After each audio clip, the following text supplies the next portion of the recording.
Good afternoon, and welcome to today's Regulatory Transparency Project webinar titled, Can the President Shut Down the Department of Education?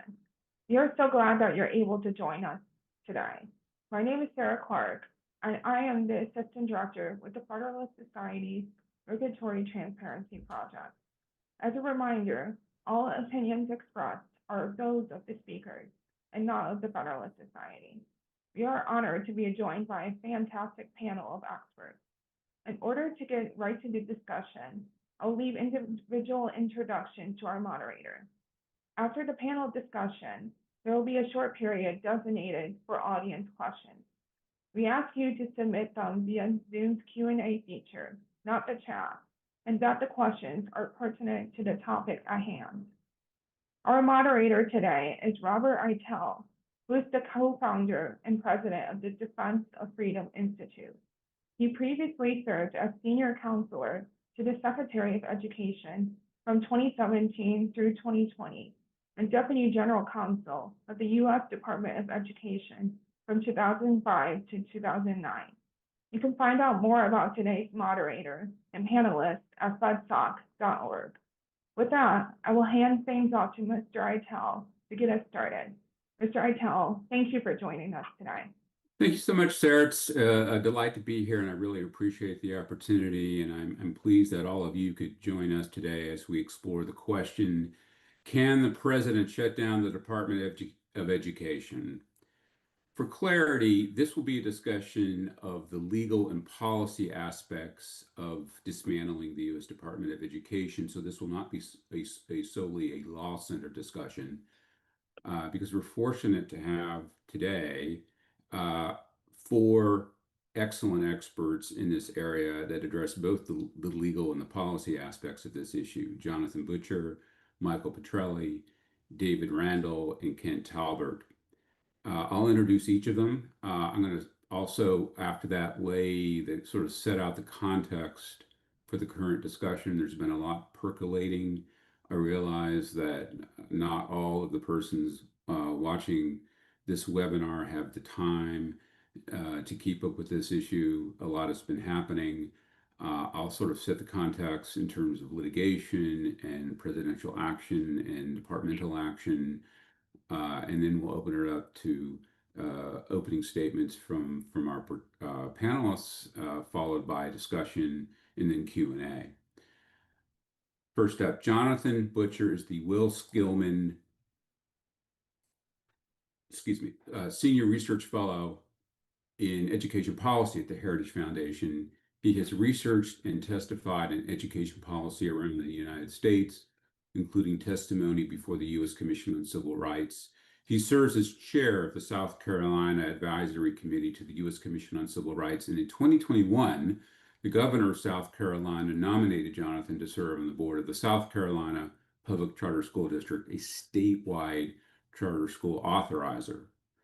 Mike Petrelli is the president of the Thomas B. Fordham Institute, research fellow at Stanford University's Hoover Institution, and an executive editor of Education Next. From 2001 through 2005, he served at the U.S. Department of Education in the George W. Bush administration. David Randall is Director of Research at the National Association of Scholars and Executive Director of the Civics Alliance. He was lead author of the recent NAS publication, Wasteland, the Education Department's Profligacy, Mediocrity, and Radicalism. Kent Talbert, my old boss at the Department of Education, currently serves as an investigative counsel on the U.S. House Committee on Education and Workforce, handling a range of oversight issues involving higher education, parental rights, and other matters. He has previously served as general counsel at the U.S. Department of Education and during the Trump administration as a senior advisor to the Deputy Secretary of Education. So let's turn now to what's been happening litigation and policy-wise concerning efforts by the Trump administration to shut down the Department of Education. I think the first thing you need to realize, there's three general items. The first is that on March 11th of this year, the administration announced that the Department of Education would engage in a 50% reduction in force in its workforce. That came as a surprise to many people in this area. And this announcement, this RIF, as you will see, will have an effect upon the ability of the administration to close the Department of Education in litigation that has been subsequently commenced. The second thing that happened was that on March 20th of this year, the president signed EO 14242, Improving Education Outcomes by Empowering Parents, States, and Communities.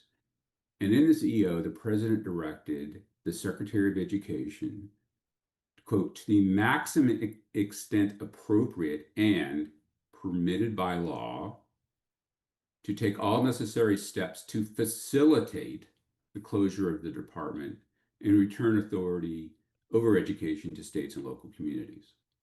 The second aspect of that EO directed, and this is something that's less discussed in connection with this dismantlement EO, was that the secretary was directed to pay special attention to federal civil rights laws as it relates to legal requirements that attach themselves to Department of Education funds and programs, particularly the requirement that any program receiving federal financial assistance terminate illegal discrimination under the label diversity, equity, and inclusion in similar terms and programs promoting gender ideology. So in the CEO, you had a directive from the president to the secretary to the maximum extent appropriate to take steps to facilitate the closure, but also, by the way,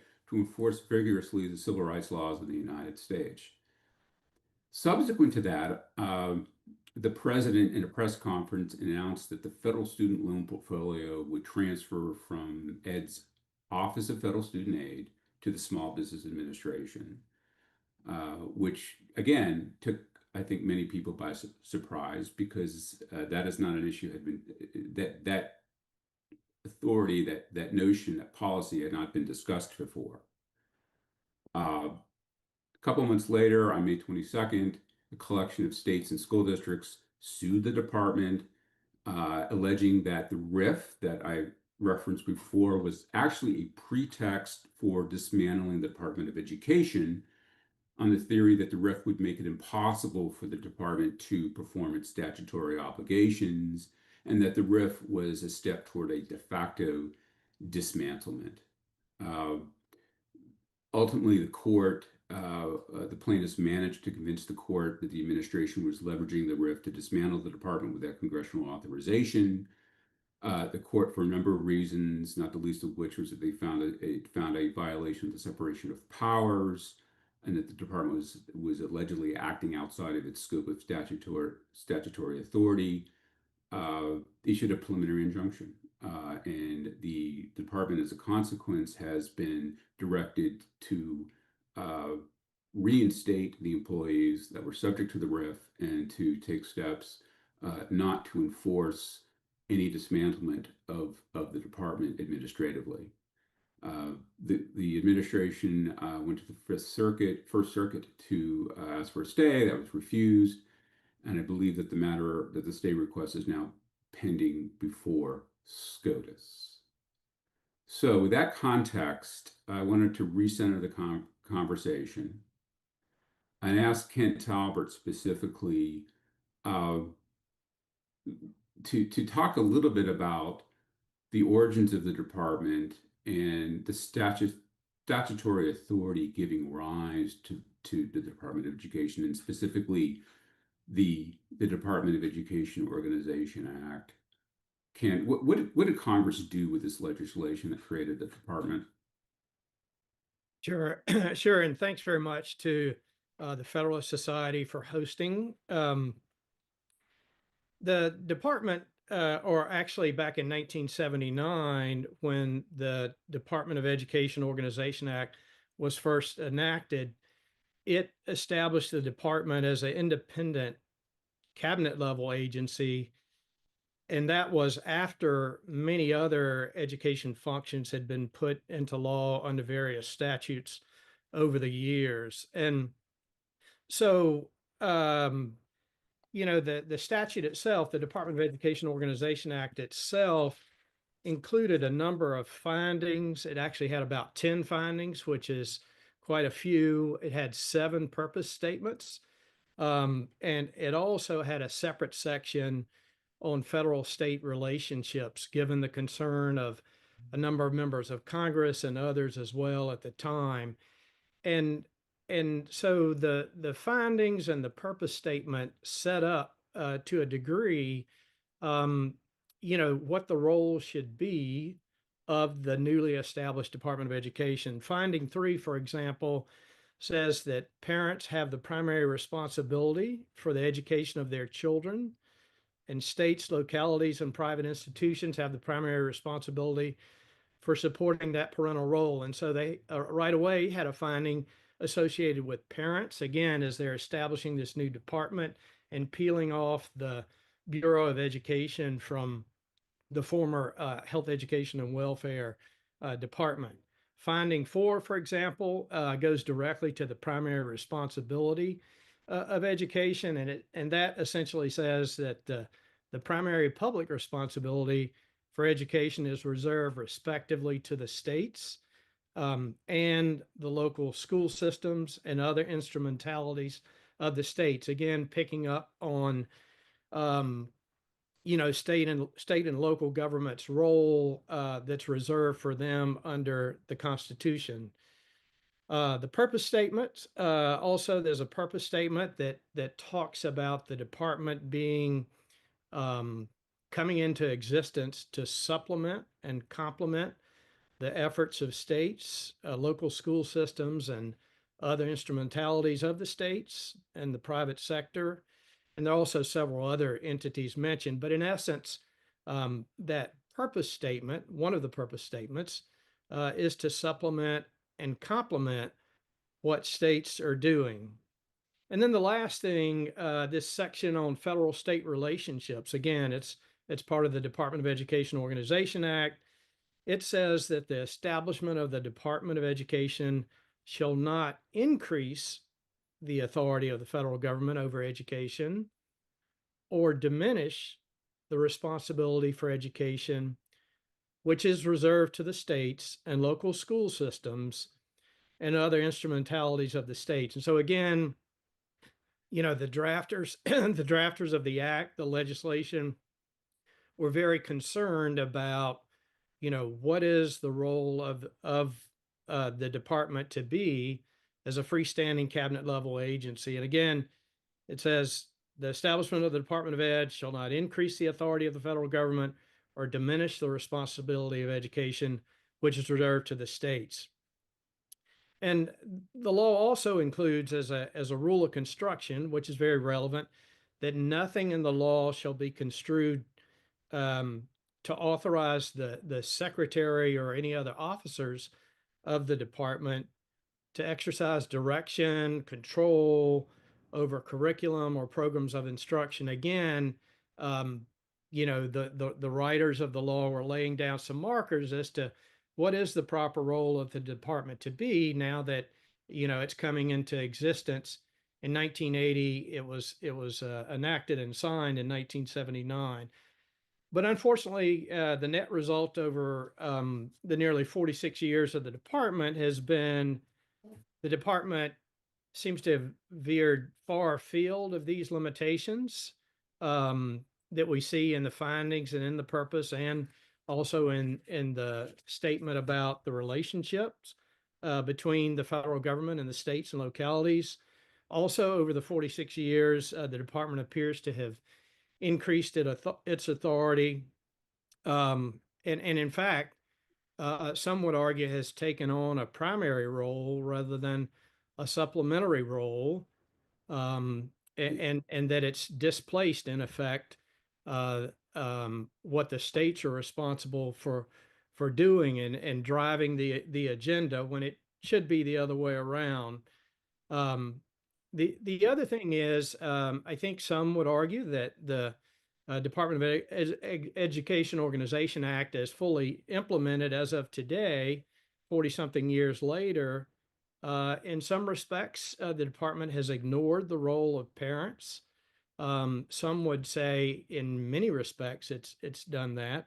But in short, the review of the Department of Ed Organization Act and its establishment of the department, it really seems to be a question about the governance of education at the federal level and the proper federal role, if any. What should that be? And so it's a very timely issue, and thanks so much for the opportunity to participate. So in that vein, Jonathan, why don't you give some opening thoughts about all this? Well, thank you, Robert, and to the Federalist Society for putting on this event, and thanks to my fellow panelists. And I'm sorry to inform you that in any debate, the bow tie always wins.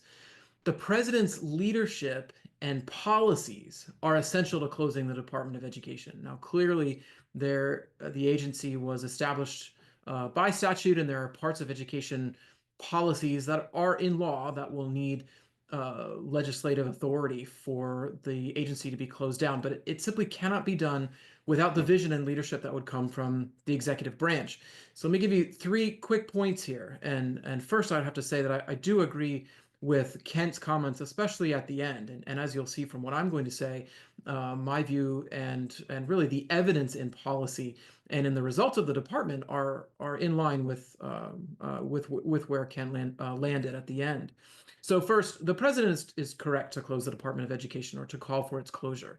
The RIF, the reduction in force that Robert alluded to in his opening remarks, the executive order, they're all steps in that direction to wind down the agency. The Heritage Foundation has a paper that I co-authored. I'm sure that we can make available to everyone via the chat or otherwise about how the agency would be not just wound down, but that parts of it should be kept and then moved to other departments that are better suited. So for example, the Office of Civil Rights in the U.S. Department of Education, it would make sense to go to the Department of Justice. Civil rights is essential. No one, conservatives or those on the left, we shouldn't be calling for less civil rights protection, right? We need to be calling it for OCR to be handled in the right agency. NCES, which measures student achievement, many of the same functions are performed by the Census Bureau. It would make sense for the nation's report card to go there. So we have an outline of where these different offices should go, and then the list of offices or parts within the Department of Education that need to be closed. Second, make no mistake, the policy history that Kent just laid out is essential in understanding the department, but don't forget the politics. The U.S. Department of Education was created in agreement with unions. It was a deal. They made a deal with the unions to create this agency. It allowed the teachers' unions to have better access to federal money and advocating for programs and in perpetuity, essentially, calling on taxpayers to pay for special interests. That's why it was created. The sheer number of federal activities, and I'm going to quote here from a report that's about more than 20 years old now, that was a review of the department back then. The sheer number of federal activities had, quote, actually led to a cottage industry in selling information on program descriptions, application deadlines, and filing instructions for each of the myriad of federal programs.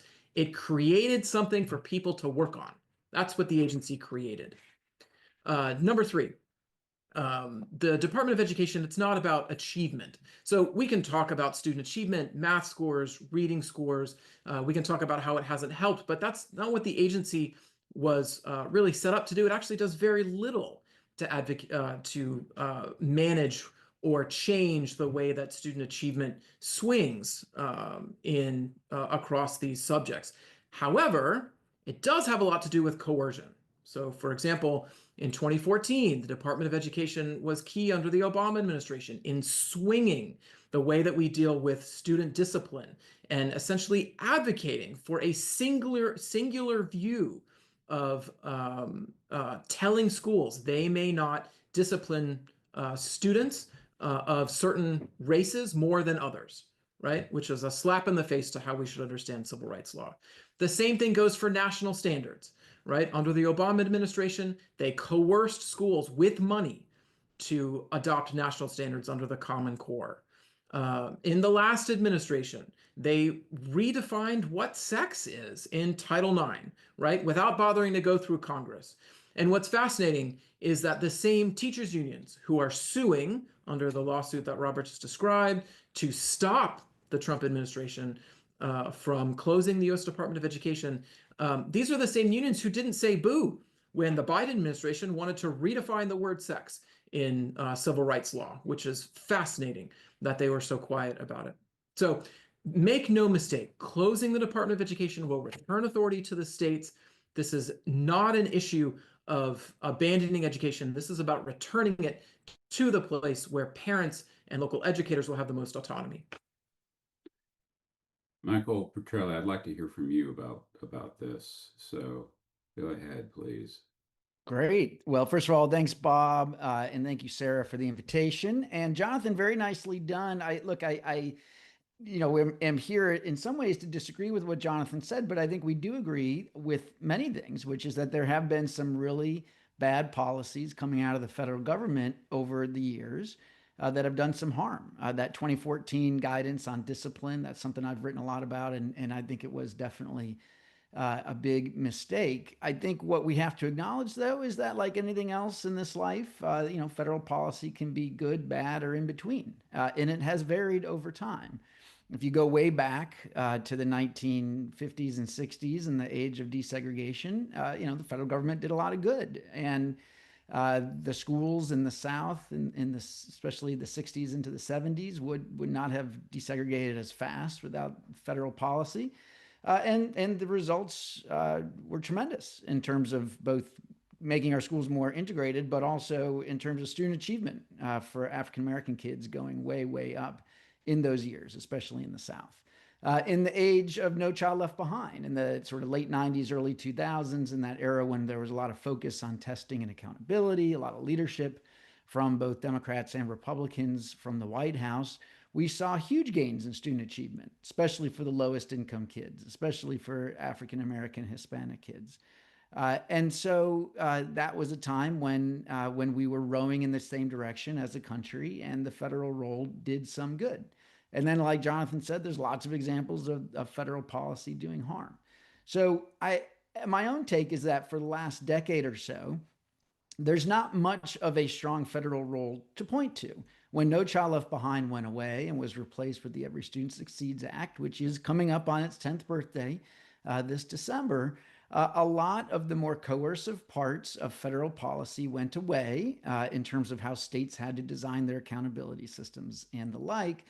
So what we're left with is still some spending on education. Certainly these debates Jonathan mentioned that relate to the Office for Civil Rights and how we interpret some of the anti-discrimination laws. And my take is that it's, the federal government's not doing much harm in education anymore, but it's also not doing a whole lot of good in education anymore. And so it's a tool. It is a tool that can be used for good or for harm. And right now it's not being used for much of either. So look, the administration is clearly serious about trying to eliminate the Department of Education. They have said they will, however, not eliminate the federal role in education. They've expressed support, for example, for the big Title I program that supports K through 12 education. They want to move things around. I think that's a nothing burger. I think that's not going to, again, make much difference in the real world of schools and classrooms. If anything, it might make life a little bit more difficult for people at the state and local level that now have to deal with even more federal agencies than they do today. But if you're looking to improve student achievement, to improve our schools, to reform the school system, I think number one, we shouldn't look to Washington. And number two, we shouldn't expect this activity around the Department of Education to do a whole lot.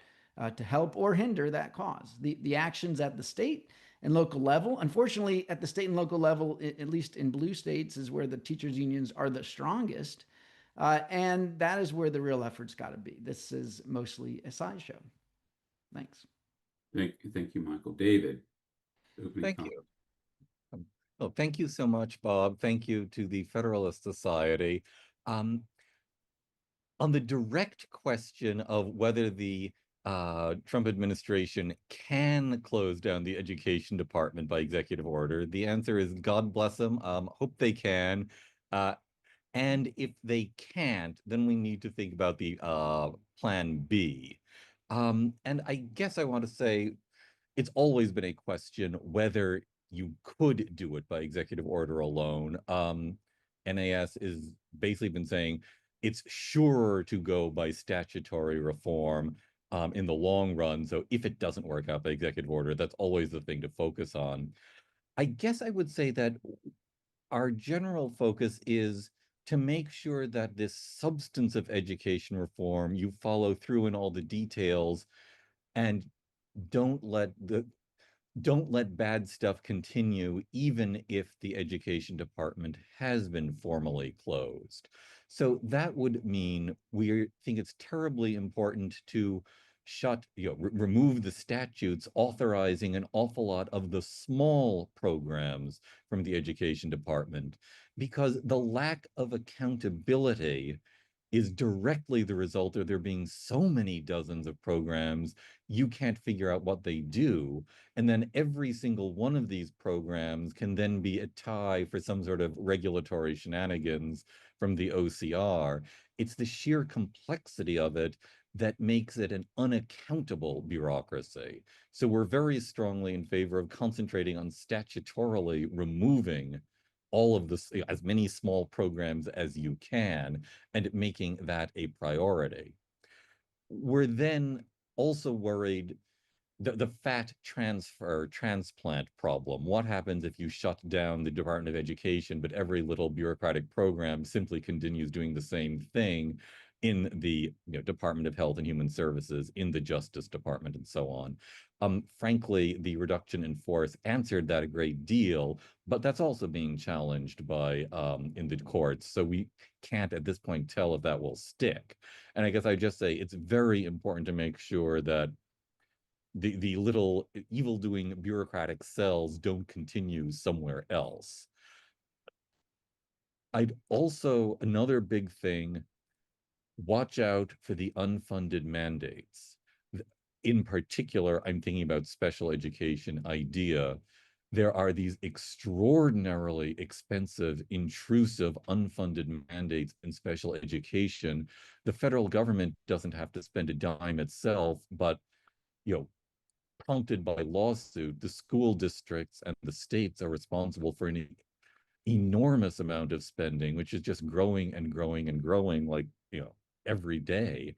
And I want it to be sure that education reformers make sure that Congress doesn't think its job is done if it shuts down the Department of Education. I want Congress to feel responsibility about not shunting off expensive liabilities, undefined liabilities, to the states and the localities.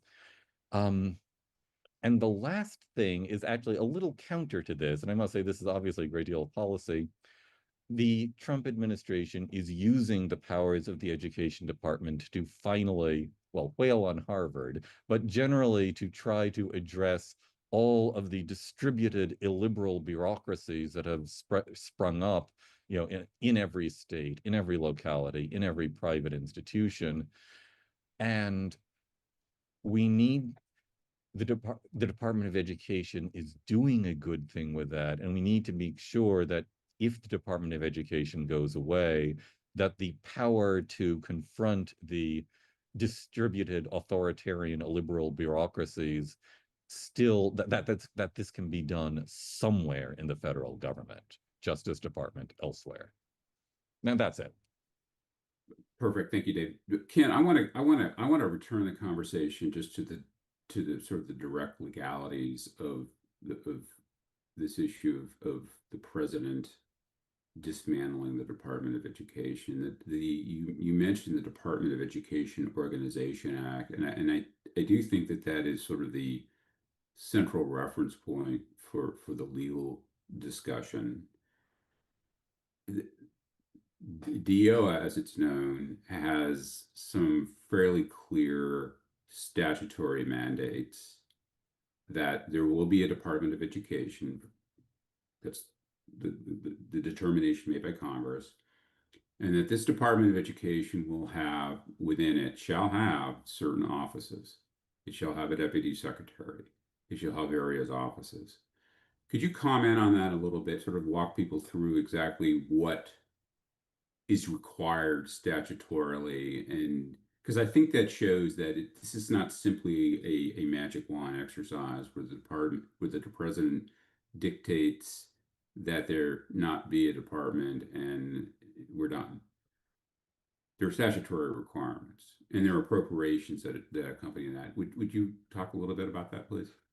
Sure. Yeah. So the Department of Ed Organization Act, it sets up the framework for the department, that there shall be a secretary, there shall be a deputy secretary, for example, and there shall be assistant secretaries.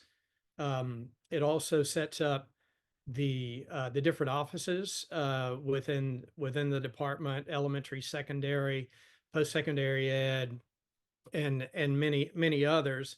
It also gives a hand to the department to exercise some discretion in additional officers that they wish to have. But you're correct. The statute does talk about the framework and saying there shall be this office, that office within the department, that sort of thing. In response to the question of the question presented, can the president shut down the Department of Education? The answer is yes, but not without the involvement of Congress. And so to completely disband the department would require an amendment or amendments to the Department of Education Organization Act. The department and the Secretary of Education have indicated their willingness to work with Congress to achieve their goals, and to do that, whether it's downsizing or whether it's complete closure.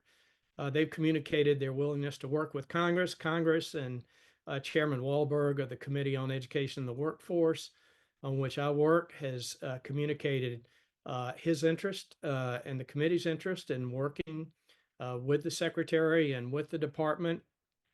And so it would indeed require legislation. But in addition, there are other authorities apart from the Department of Education Organization Act. There's interpersonnel agreements. There are other provisions that give some flexibility to the department and how it operates and administers and manages its day-to-day affairs. So there's still some things the president can do without statutory change. Okay, we'll talk about that in a minute, but I wanted to ask Jonathan.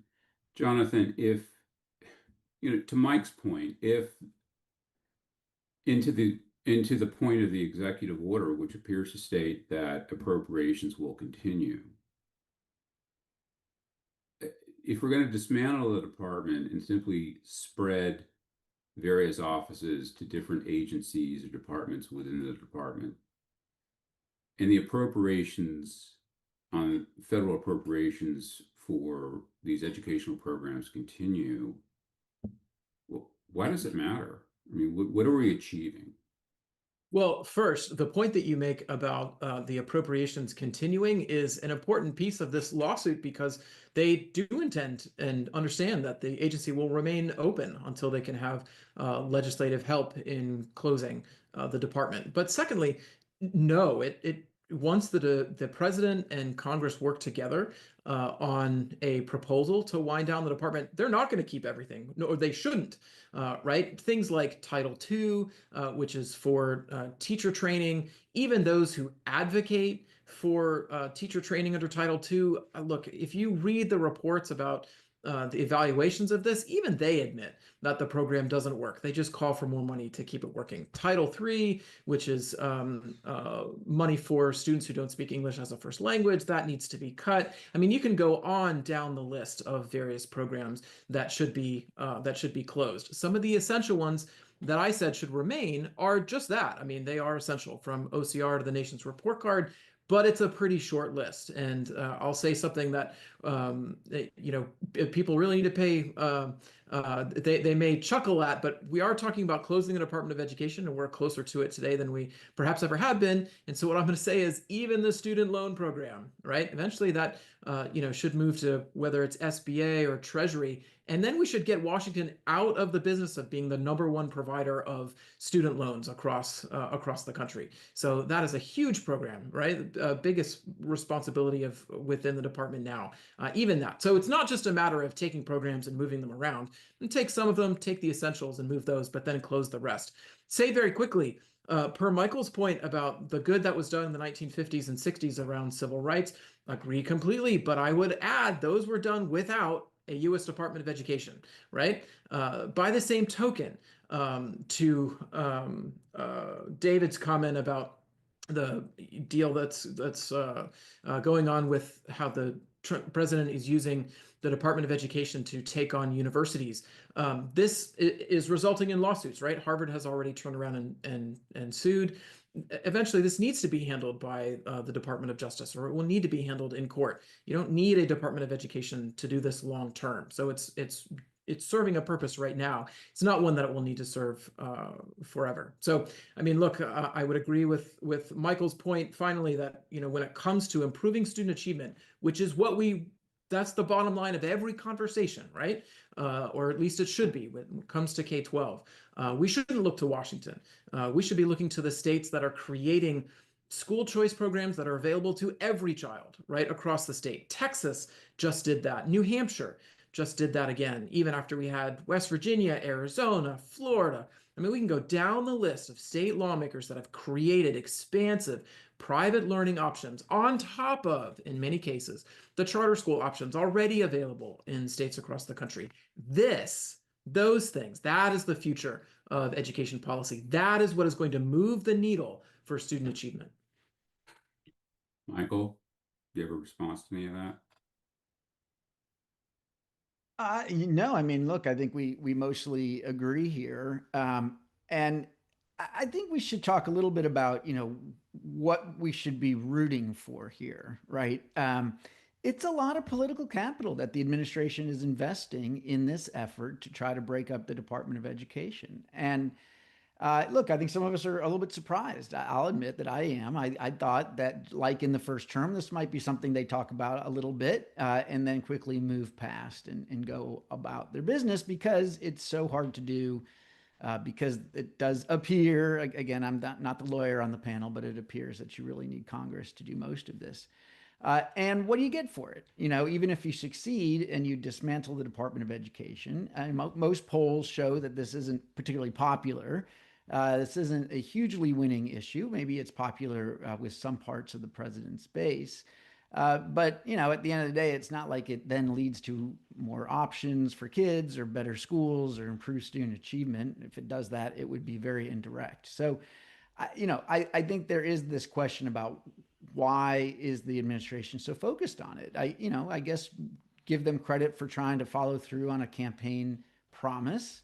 But I would argue that some of this political capital could be spent in better ways. I would like to see more attention being given, as Jonathan said, to improving student achievement.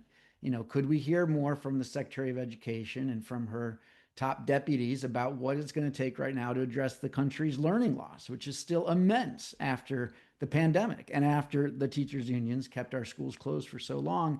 Again, if this is just a whole lot of work and political capital for not much gain, you can ask, what could that investment be better used for?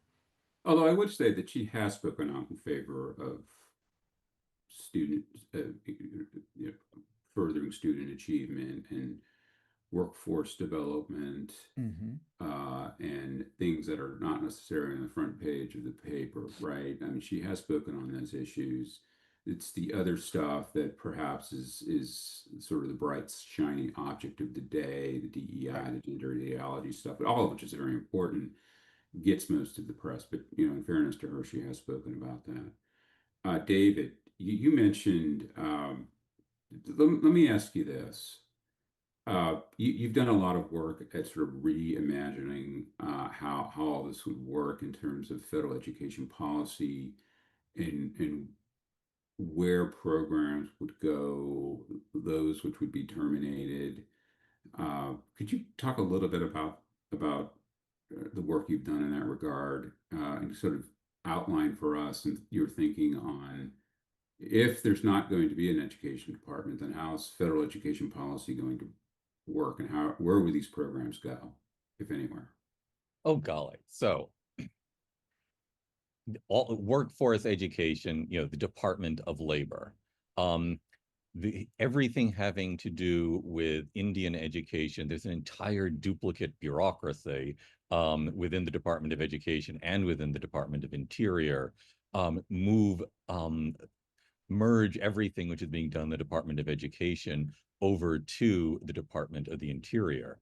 Arts education can go to the National Education of the Arts.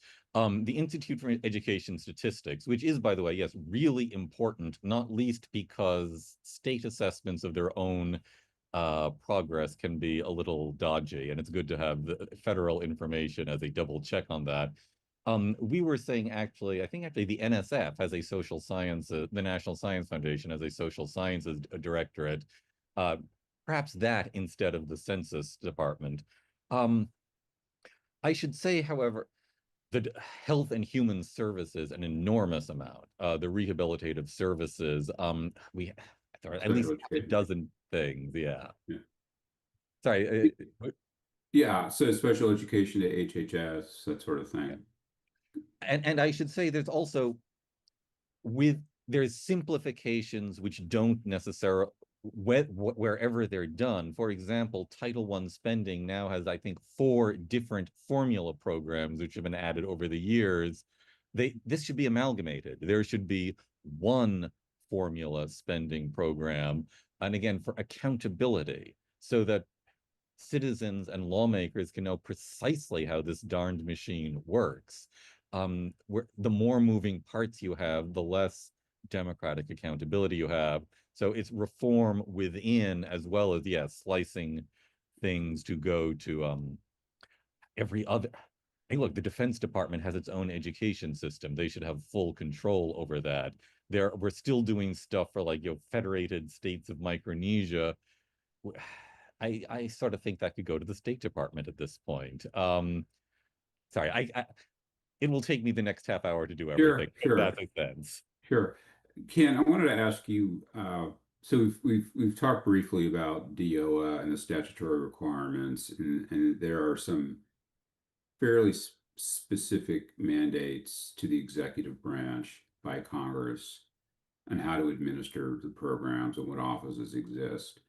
What give is there within the joints of not just the Department of Education Organizational Act, but federal law generally for the administration to disband a particular office within the department or to use certain types of agreements with other agencies for those agencies to perform the tasks of the education department?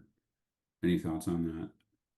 Yeah, so there's several different authorities that the Department of Ed and indeed federal agencies in general can rely upon if they wish to have, for example, interagency agreements with other departments or agencies to do certain common tasks or share in particular projects. For example, the General Education Provisions Act has language in it, and that's one of the laws that provides for the administrative kinds of things that the department does as it goes about its business. But there's a provision that allows for agencies to share in projects of common interest where they sign these memorandum of understanding or other agreements where they agree to do things of common interest. There's the Economy Act, which allows for the purchase of goods and services, for example, by one department or agency from another, and to work out an agreement to do that. There's even separate provision in the Department of Education Organization Act, but it's very constrained. There are a number of strings and limitations attached to it, but there is some flexibility within the DEOA. And then there are statutes that deal with personnel and the Intergovernmental Personnel Act, which allows for detailing and transfer of employees between agencies, that kind of thing. So there is flexibility. You know, the court in Massachusetts, which is the plaintiffs there have challenged what the department is seeking to do.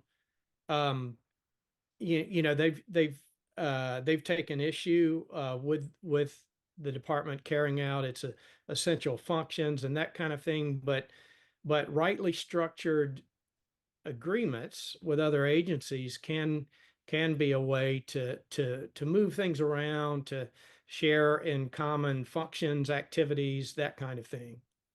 And it's interesting to note that in that Massachusetts case, there are filings that have been recently made from the department which indicate that the education department is indeed using interagency agreements in a limited way to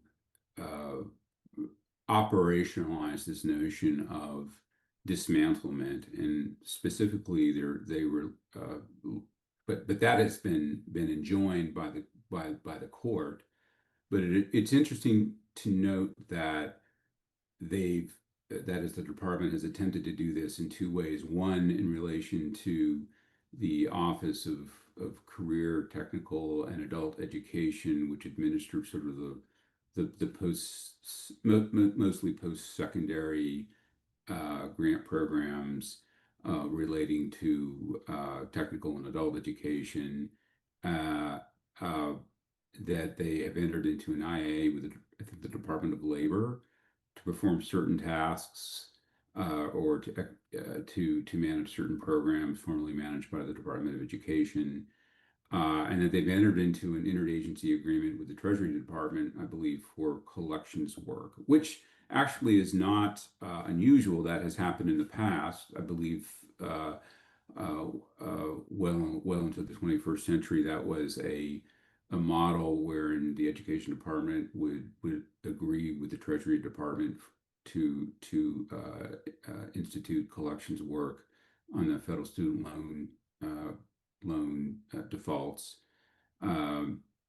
But it's interesting to note that all that's been enjoined. I mean, that is stopped, and the court has stopped all that in its tracks.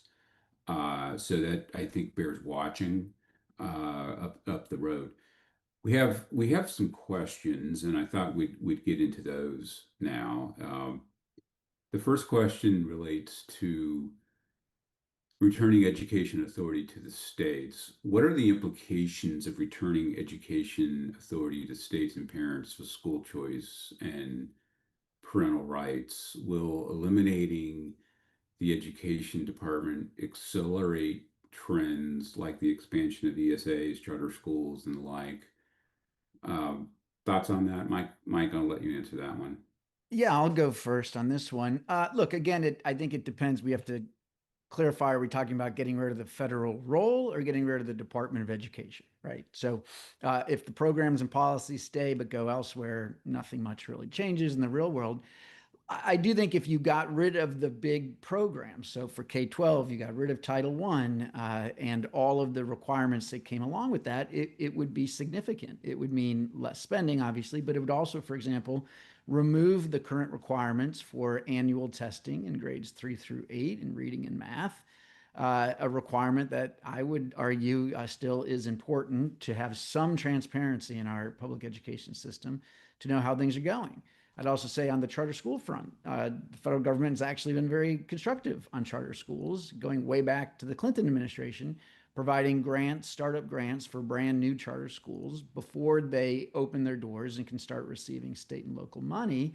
I think there's no doubt we would have many fewer charter schools today if we didn't have that seed money. And so that's another important one.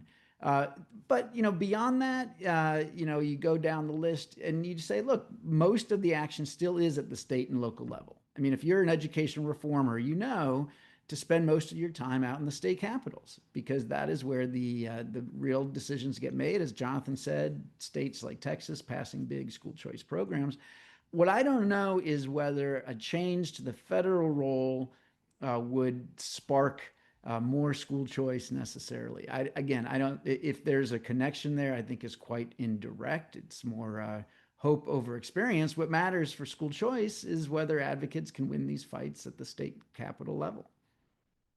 Let me ask you, there's a question here about if education is shifted to the states, how will they fund education? Will the federal government provide funds that the states need to help fund education? I think we could probably discuss here, what is the amount of federal aid in K-12? I mean, what are we looking at? For K-12, it's about 10 cents on the dollar. Okay, so 10% of the money is coming from the federal government. It was more than that in some times of emergency, like after the COVID pandemic, and there's a huge influx of spending, but about 10%. And so now that's not spread around evenly. In higher poverty districts, they get more money, and so it would be a bigger loss. You can find school districts where get 15, even 20% of their dollars from the federal government. And that money, it's depending on how you study, it's hard to study. That money kind of gets lumped in with everything else. If that money went away overnight, you would notice, and it would probably do some real harm because our school system is terrible at reducing costs in a positive way. That said, most of the money, again, 90% of the money is coming from state and local sources. And so the federal government has often been the tail that wags the dog. It really is not the major player, at least in K-12 education. So let me ask this, maybe Ken, I'll open this up to all of you. Can the reconciliation process be used to abolish the department? Any thoughts on that? We have a question in that regard. Yeah, I mean, certainly the House did not pursue that. We primarily pursued changes in the higher education space to achieve savings that could then be used for extension of the tax code changes so that those do not or did not disappear. Whether the Senate chooses to do anything on that is an open question. My sense is that there's enough otherwise associated with extending the tax provisions and achieving savings to do that it would probably not get touched on or dealt with on the Senate side. So one question here is, if the Department of Education goes away, who would be in the best position to administer the Pell Grants program? Is that a job for Treasury? Is it a job for SBA or someone else? David? Well, that was actually something we thought was frankly better to just stick with education for the moment. Okay, I must say, the Heritage Project 2025 wanted a completely autonomous agency in charge of distributing all such monies, all undergraduate loans and grants, to prevent a redo of the pretty darn criminal actions by the Biden administration. I must say that strikes me as a good idea. The question we want now is not who will administer it most efficiently itself, but who will be immune from maladministration by a future Biden-esque administration. So whoever it should have the maximum autonomy and the maximum guidelines to make sure that things are done legally. So just in that vein, I'd like to stress that much of this discussion about diminishing the federal role in education and dismantling the Department of Education generally kind of overlooks the federal student aid component of this. And certainly within conservative libertarian circles, there's a consensus that certainly on K-12 there should be a devolution to the states on these issues, and a less of a department role, if any. But on the higher ed side of things, when it comes to federal support for federal student loans and Pell Grants, there seems to be a consensus that the reality is that that program's not going to go anywhere. And the question then becomes, if you're not going to have an education department, where does it go? And David, you touched on this idea of an independent agency, which frankly is an idea that we at the Defense of Freedom Institute have pushed since our days working for Betsy DeVos in the Education Department. Others have advocated that Treasury would be the best vehicle. I happen to think that would be other than for collections, a very poor site for federal student aid activity. Does anybody have any thoughts on this issue before we wrap up? We have a few more minutes, and I'd like to give an opportunity for brief closing statements as well. I want to push back against that consensus, actually. There may be a consensus that it's difficult to do, but the National Association of Scholars is certainly on board that we should get rid of most federal student federal aid. The vast majority is simply captured by university administrations. It's not really helping the students at all. It's, if anything, supercharging student debt. And I guess I'd say, if you're going to include it at all, it's absolutely vital to make colleges be co-responsible for student debts, to align college interests with student interests, and not just have the colleges and universities be raiding the federal government and the taxpayer for more money. So I just want to say, we're certainly in favor of something being done, whether or not we think the federal government is going to do it anytime soon. Understood. So we have a few minutes. Let's have some quick 30-second closings on this. Jonathan? Thank you. So I agree, and thanks to David for a shout out to Heritage Research on the issue of higher ed. And it is true, as Michael was saying, that the school choice developments that we've seen in the last, going on 30 plus years have come from states, often I would say, because in spite of what Washington has done to either regulate private schools or otherwise make it difficult to have school choice programs. So I think that closing the Department of Education isn't going to help nor hinder necessarily. Well, it'll certainly help the growth of private school choice, because there will not be regulations from Washington that schools need to be looking over their shoulders about who private schools may or may not have to accept.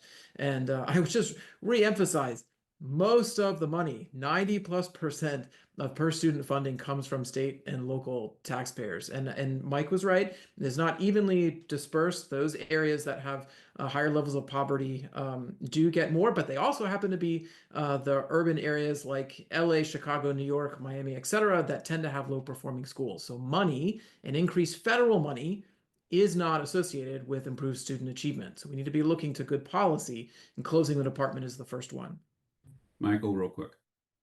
I should really just stop with Jonathan telling me that I'm right. I love that. I think, no, thanks, Jonathan. But no, I think what folks listening should really pay attention to, other than these debates going on, is the annual appropriations process. That is where Congress gets to decide how much to spend on these big programs and those, dozens and dozens, as David said, of little programs. And it's our chance every year to try to chisel away at that federal role and try to make sure that it's, if we're going to do things from Washington on education, that they are things that are targeted and that are actually making a difference for kids. David? that two things, that you want to reduce that federal role in education above all. That does matter more than the sheer name of the Department of Education. But we can't get there if there's a third rail, and we can't even think about things like getting rid of the Department of Education, and we can't even think of firing a single federal bureaucrat there. That makes it impossible for there ever to be reform.